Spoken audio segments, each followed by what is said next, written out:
Hey, welcome everybody to this episode of the Original Sports Podcast with Mark Meriday. My guest today is Taylor Green. Green is a board member and director of communications for the Black Girl Hockey Club. She leads on messaging and strategy to ensure the BGHC's mission of advocating for the inclusion of Black women and girls in hockey resonates throughout all levels of the sport.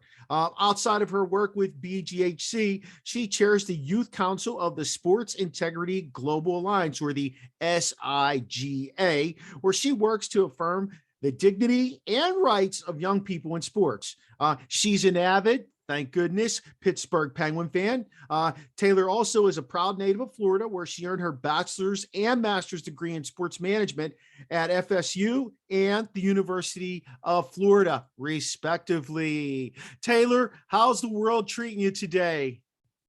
I'm good. Can't complain. Thank you for having me. Oh, I'm so excited to have you here. Hey, I know we know a little bit about your background, sports management, Florida State, University of Florida. Share a little bit more about your background for us, though. Yeah, sure. So as you mentioned, being a Florida native, and I think growing up in a college town in Gainesville, it greatly shaped me wanting to work in sports and seeing the way that sport can connect people and galvanize a community for the better. So as you mentioned, I went to Florida State, go Noles, and I went to UF, go Gators. I'm a unicorn, so I did both. And through that, just have had a variety of experiences in college and pro sport. So my latest stint was at the PGA of America before I joined Black Girl Hockey Club. And so right now, very proud to be on the comms team and to make sure that our messaging of making the inclusion of Black women and girls in sports throughout all levels of hockey is first of mind for hockey fans everywhere. That's pretty exciting. Hey, I've got two kids. One's already at Florida that I taught, Jack Anders. He's one of the quarterbacks on the team. And then I have a young lady coming there by the name of Kayla DiCello. She was on the U.S. Olympic gymnast team last year, and fingers are crossed she makes it for the next run. So watch out for my kids down there, okay? That's very cool. Shout out to them. Yeah, definitely. Hey, how'd you get interested in hockey? When did it all start for you? Yeah, that's a great question. Everyone has their hockey origin story, I guess. So growing up, although we have the Panthers and the Lightning, being from North Florida, it wasn't as prevalent here, especially at the NHL level. And I honestly think one day I just lost my remote, and at the time Versus was on and I was watching hockey and I just got hooked, and I've been watching it ever since. And then I got to go to a game and really get a feel for how fast it is and how engaging it is. And, you know, to be one of 20,000 cheering on a team is so exciting. And so being able to be a part of that community as a fan and now working for BGHC, it's been amazing. Yeah, I can imagine. I can remember my first play. Well, I used to go from the time I was a little kid, so I know exactly how you feel. My uncle, long story short, he used to take me, my dad, and my other uncle every year right before Easter. And I mean, I was little, maybe 7 years old, and the speed of the game, the excitement, you know, people banging. I know people love football for a lot of different reasons. But I'll tell you what, once you get to a professional any hockey game, to be honest with you, once you get to a hockey game and you see the speed and the skill, like, it's just amazing to me to watch. I love hockey. Yeah, nothing like it. Okay, so how did the Black Girls Hockey Club begin? What was the origin? How did you put this thing together? Because I find it so intriguing and so enlightening to me. Yeah, great question. So BGHC was founded by our executive director, Renee Hess, and she was in town for a conference. She was in Pittsburgh. And as I'm sure you know, downtown Pittsburgh has quite a buzz after the Pens win. And so she just saw this black and yellow and heard "Let's Go Pens" 1,000 times and was really intrigued. And so she got interested in hockey and became a diehard Pens fan, as I am, as you are, and wanted to make a community for Black women. She noticed that when she would go to games in LA with the Kings, that she didn't see people that looked like her. And so at first it just started as an informal chat on Twitter, and we just called ourselves the Black Girl Hockey Club. And then it became kind of a group chat, and it's since blossomed into a nonprofit where we do lots of programming and events all across North America and the world to make sure that Black women and girls do feel like they have a place in hockey and that they're not the only ones when they are in an arena. I certainly love and support that 100%. I love when they always, at some point during the course of the season, they always highlight you guys on the NHL. And I know the Penguins definitely do. I mean, I watch Penguin Network all the time, obviously, or, the Pens, but I think that's spectacular. I love how the sport has grown. And I think the inclusion part of it across the board is just so important for hockey. I envision hockey at some point being the number 2 sport, to be quite honest with you, because I think it reaches out to our society as a whole. It doesn't pigeonhole anybody in any particular way, but my impressions, but I do see it coming together like that, to be quite honest with you. Yeah, we love to be a part of that growth and make that happen. I'd say, in order for that to happen, it's going to take a more inclusive fan base, more inclusive players, and owners and front office staff. So it's going to take all of us. And that's what BGHC is all about. Yeah, absolutely. So your mission statement then, how would you sum up your mission statement and how has the club grown since you started actually? How many members do you have? Do you even know? So Black Girl Hockey Club, we're a nonprofit and we're dedicated to the inclusion of Black women and girls in hockey. Simple as that. So when it first started, it was mainly just from a fan perspective, just, if anyone felt uncomfortable or wanted a group of girls to go to a hockey game with, that was basically how we started. Since we've done more programming and including interacting with NHL teams, so we have our Get Uncomfortable pledge, which aims to disrupt the status quo in hockey and have more fans in hockey. So we do that through encouraging, employing, and educating. And we've had over 7,000 people sign our pledge, including 11 NHL teams, including the Pittsburgh Penguins. So we're very proud of that. We also have a scholarship fund. So we help young girls who are interested in playing hockey, but as I'm sure you know, the financial burden of youth hockey can be very rough on young players and their families. So just this past season, we had almost $20,000 that we awarded to around 8 young girls. So we're super proud of that. And we've got a lot of things coming up in terms of giving more money, giving more equipment, and just introducing more people to the game. So we're really proud of our growth. We have over 35,000 followers across our social media channels. And, given in just, roughly 4 years or so, we're really proud of that. And we're proud that it's authentic. One thing that Renee and I joke about is if we woke up tomorrow and had 1 million Twitter followers, we'd be really scared. Like, what did we do? What did we say? What happened? Yeah. So we're more proud that if we had 20 followers, but those 20 followers make it a safe and inclusive space for Black women and girls in hockey, then that's what it's all about. Those are our metrics of success. And we're super proud of that. How do you reach out to the community? Like what types of things do you do? How do you decide to do scholarship type of stuff for the community? Yeah, so we're very much into, authentic, more grassroots community things. So pretty much every month we'll do an in-person meetup at an NHL or PHF game. Last month we did one with the Metropolitan Riveters in the PHF. And we actually collaborated with our designer, Jordan Dabney, who's an amazing artist. And she redesigned their logo. So we have a Black Rosie the Riveter logo. And it's a way to incorporate Black Girl Hockey Club and the PHF. And so, thinking about how Rosie the Riveter is such a symbol of women's empowerment and hard work and, just overall strength, it's great to see a woman that looks like me, frankly, who's also symbolizing strength, empowerment, and hard work. So just little collaborations like that. Whenever we do an event, at an NHL game or at a PHF game, we always like to include Black-owned businesses. We like to do community events, and we particularly like to collaborate with NHL and PHF teams that are already doing the hard work in communities. So if it's a clinic with kids and helping them learn the game of hockey, if it's reconnecting with our scholarship awardees so that, they know that they truly are a part of the BGHC, community, just little things that we can do to have touch points. With our Get Uncomfortable campaign, for example, we do event programming where we actually have, tangible, actionable things about how we can get uncomfortable and face these hard truths and truly disrupt the status quo in hockey. I say it's easy to diagnose problems, but let's solve them. Let's Yeah. start doing the work to Amen. actually make hockey more inclusive. Amen. I totally agree with you.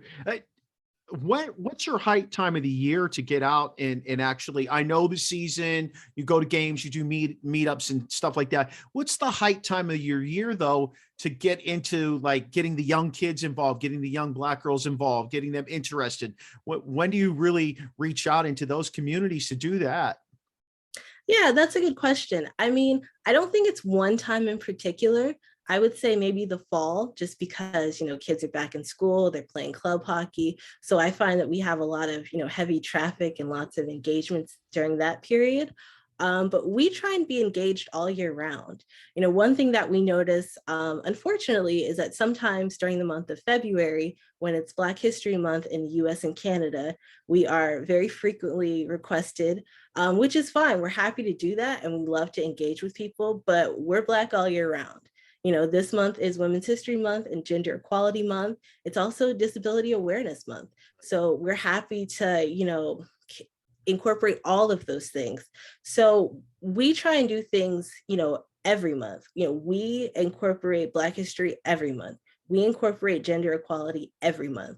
And so there's not a particular time. We're just always looking to be authentic and inclusive every month that we can. Do you do anything out in the DC area? Because that's where I'm based out of. Yeah, we do. We have a great relationship with the Washington Capitals. Many of our proud members do a lot of great engagement work with their diversity, equity, and inclusion work. And we have a lot of proud Caps fans that are very proud members, including on our board of BGHC.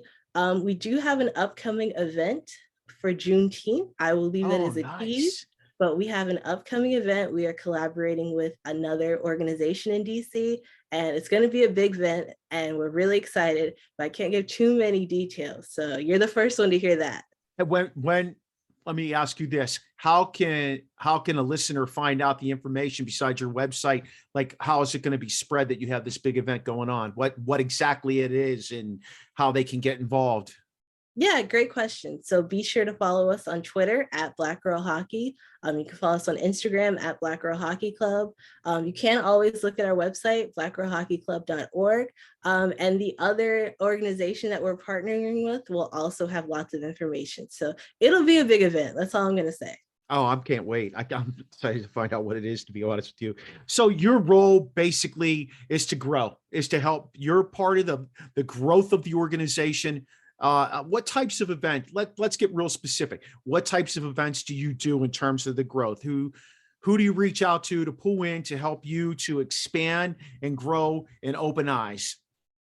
Yeah. So it's little things. One thing that we try and do is, as a nonprofit, we want our fans, our stakeholders, our partners to hold us accountable. So even just at the end of the month or at the beginning of the month, having a newsletter where people know what we're doing and where their money's going and where their efforts and their hard work are going. We're always looking to have more signatories with our Get Uncomfortable pledge. So we're always looking to partner with NHL and PHF teams to sign our pledge and to, more importantly, commit to anti-racism on and off the ice. We're always looking at youth organizations in particular, because we realize not everyone may know about Black Girl Hockey Club, but chances are they do know a young player of color who maybe is just getting into the game or is super competitive, and they could, use that support system. So whether it's through nominating them for a scholarship or just introducing them to our organization, just trying to do more activations that way on the ground. We're very much rooted in community. We're not here, that we don't have, a millionaire or billionaire backing us. We are very much of the people. Which is perfect. My son plays youth hockey. He's 12, and he recently had a tournament, and I'd say three of the most fundamentally sound and nicest kids were young Black men or young Black boys, and their families spectacular. They were all there supporting them. It was just so great to see that. I mean, like, I love seeing people come from every different direction, no matter who they are, no matter what their beliefs are, out there playing hockey. Again, I'll go back to what I said to you earlier. I think hockey is one of those sports that it's just going to continue to grow and prosper, and people are going to understand that it is just such a melting pot, more than a lot of other sports. Yeah, definitely. And that's how we're going to grow the game, Mark, through interactions like that. Yeah. And we're not exclusive to North America, just the US and Canada. We've had scholarship winners from the UK. We've worked with people from Africa. This game truly is global, and so is Black Girl Hockey Club. Our team didn't do so good in the Olympics though this year, did it? Yeah. Well, our girls did. Our girls did well, but the guys. Yeah, they did. Yeah, in fact, I think the girls were just here in the DC area playing some hockey, revisiting the Canada game that they had. So that was kind of cool for a bunch of the young girls we have playing at the rink. Favorite player? I'm a Sidney Crosby lover all the way. My email address has 87 in it for a reason. Yeah. My Wi-Fi name is Penguins. Yeah, I'm a big Sidney Crosby fan. I mean, he stands to reason why people love him. And I think people don't like him because of how good of a guy he is sometimes. I know I get into debates with Capitals fans because they call him a crybaby. They call him every other name in the book. And I say, how can you say that about him? Here's a guy who's 34, going to be 35 years old. Mm-hmm. And he still plays better than guys that are 22, 23, 24 years old. And do you ever remember a blemish on his record for anything he's ever done wrong? Never. I mean, quite honestly, he's a great role model. That's our guy in our house. It used to be Mario before my son came along, but then it became Sid. So I can understand why. Have you met him? I have not.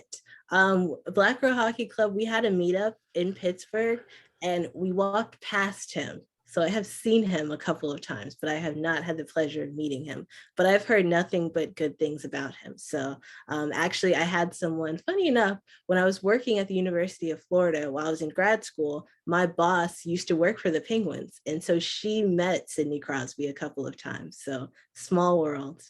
I'll share one good story with you. It was my son's 9th birthday. All he wanted to do was go to the Pens game and meet Sidney Crosby. So we went to the Pens game, and the next day we went out to Cranberry, the practice area. We waited about, 2 hours till the players were leaving. And Sid decided he was going to sign that day, even though he was meeting his parents. His parents were there. He was meeting his parents. And we knew that because somebody told us. We stood in this particular location, and the security guy came around, and he handed him whatever, and Sid signed it and gave it back. Well, he signed this poster that my son made. It said, "All I want for my 9th birthday is a picture with Sidney Crosby." So Sid signed it. I don't think he read it. So we went down to the end of all these people, and he's signing, and he looks up, and I said, "Hey, Sid." And he looks at me, and I said, "The boy wants a picture with you, man." I said, look at the poster. It says, all he wants is a picture with you for his 9th birthday. And he waved him out and took a picture with them. A security guy's like, "Hey, get him back." And Sid's like, "No, he just wants a picture for his birthday. This is his birthday present from me, So he's just that kind of guy. It's just, to me, it's amazing to me. Like he had already signed for him, and how genuine he was going through there. So share with me, or the listeners even, your most memorable game, the one you remember the most that you've gone to. Oh, that's a great question. As a Christmas present, my parents got me Pens Panthers tickets. So we went to Sunrise, and there were actually a lot of Penguins fans there. I find that at Tampa and South Florida games, you find a big Penguins presence. So the first 2 periods, it was not looking good for Pittsburgh. Florida was playing well, but the 3rd period, Pittsburgh got their act together. Chris Letang, overtime winner. It was an amazing feeling. It was an amazing feeling to be there. It felt like PPG Paints Arena. It was amazing. So yeah, that was and it was great to be there. And then of course I watched the replay the next day, and it was amazing. So you look for yourself, or you like, "Oh, where am I?" I just remember the great feeling, because knowing that they turned it around and won, it was a great feeling. Letang's spectacular, isn't he? Like, He's another one of those guys that you just got to keep him around to the end, which Yeah, love I tenure. hope they do. Let's talk a little Penguins. How do you see this season finishing? Where do you think we're going to end up? Yeah. March is usually the month that Pittsburgh, tends to do well and, rolls that momentum into the postseason.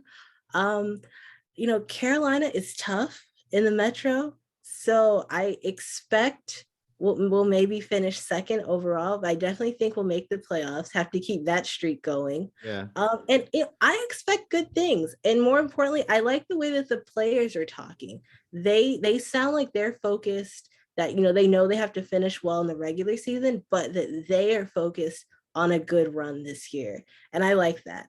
And I like Coach Sullivan, how he just seems really measured. He doesn't seem worried. I will say that this is one of the most superstitious teams out there. So I know, like, if they do something and they win, I'll do the same thing. Like, if I wore a jersey and they won, I have to wear that jersey. Or like, Jersey. if they won and I didn't watch, then I have to do my part and not watch, things like that. So I'm definitely gonna do my part to make sure that the Penguins have a good season. And yeah, I would ask all Pens fans to do their service, and whatever superstitions you have to do to make it work, we have to do it. I don't know about other cities, but I could tell you that is such a Pittsburgh thing right there. We do that when we watch the Steelers. We do that when we watch the Penguins. I don't really do it that much with the Pirates. We kind of expect them to lose every year. But anyway, it is what it is. I really like to see them get out of the first round. What player are you anticipating or anxiously anticipating returning to the lineup? You've got Bluger, Matheson, Zucker, even Domingue. Who were you looking forward to seeing back on the ice with them? Yeah, I just read that Bluger's a game time decision and he sounds ready to go. So just hearing that makes me feel optimistic. Yeah.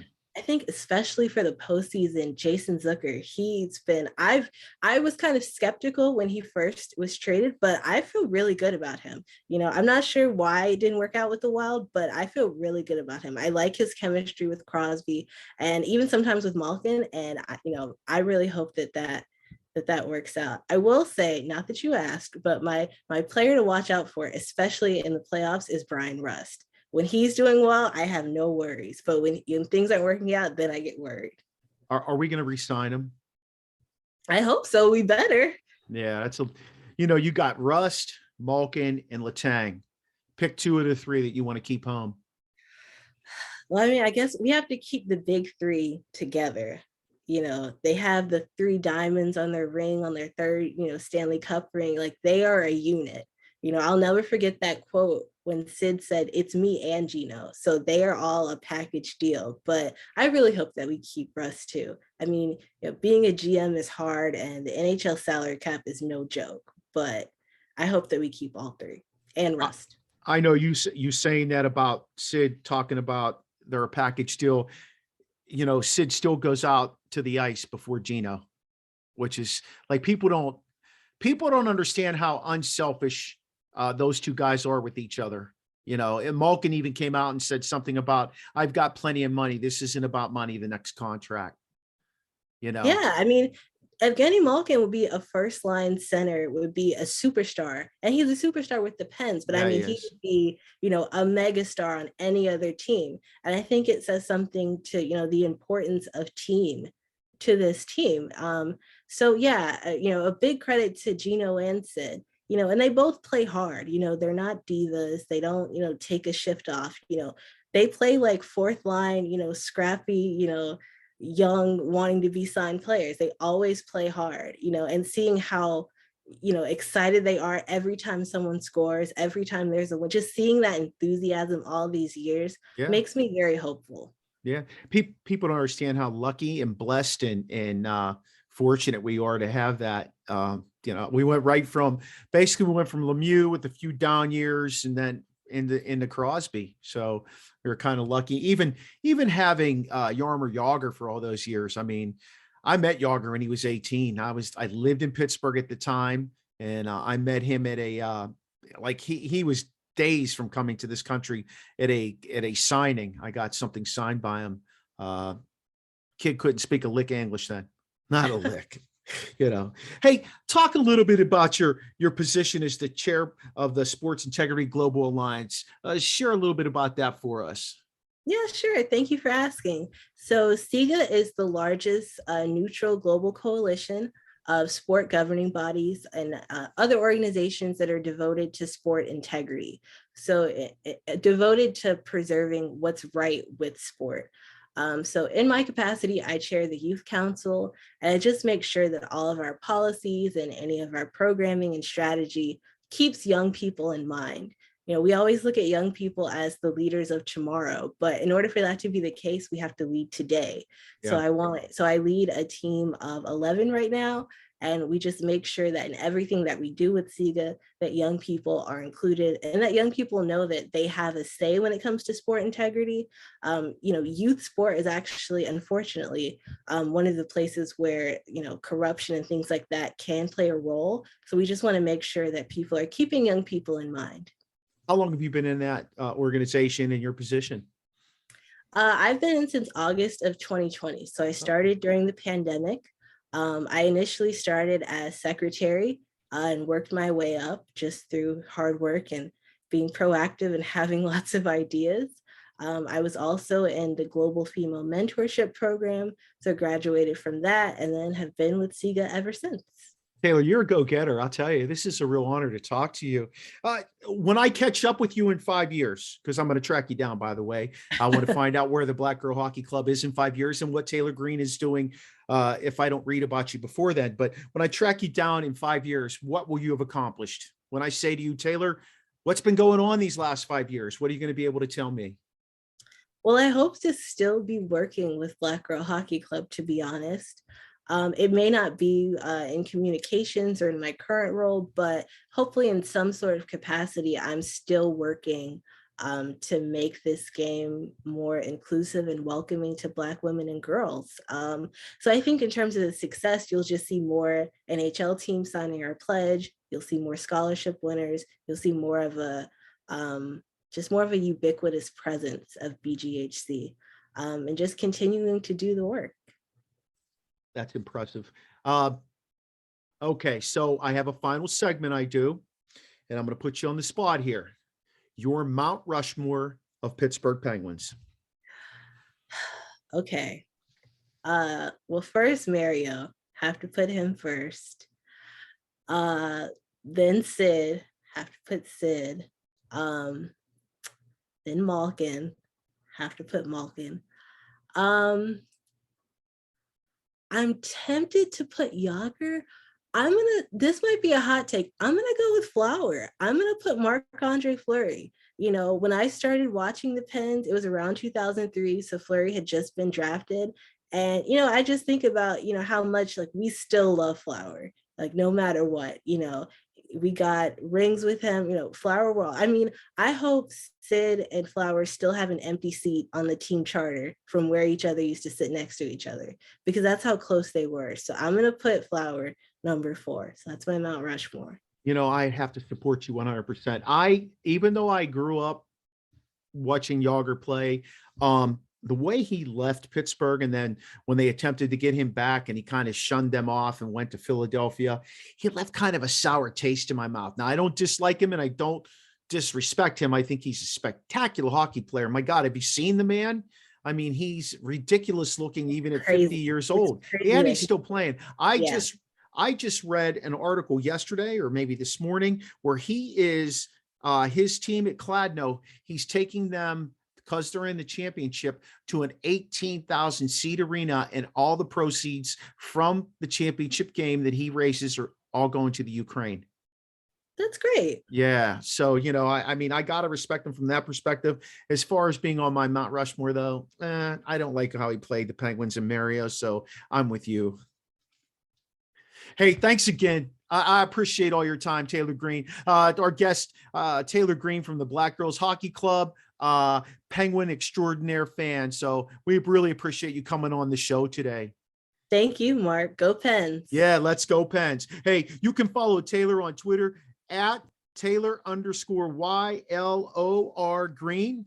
Connect with us here on the Original Sports Podcast with Mark Meriday by checking out our website, apps, and much more. Our website, OriginalSportsPodcast.com. Like our Facebook page.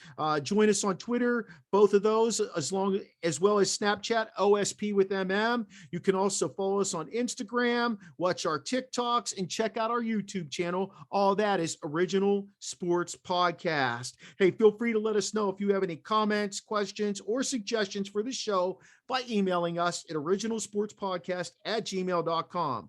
I want to thank our audio engineer, Sean Ankoviak, our voice intro done by Matt Noble, our intro and outro music provided by Ryan Benton and Preston Harper, our social media manager, William Franciscus, the web manager, Terry Meriday. And join us each week to experience the O on the Original Sports Podcast.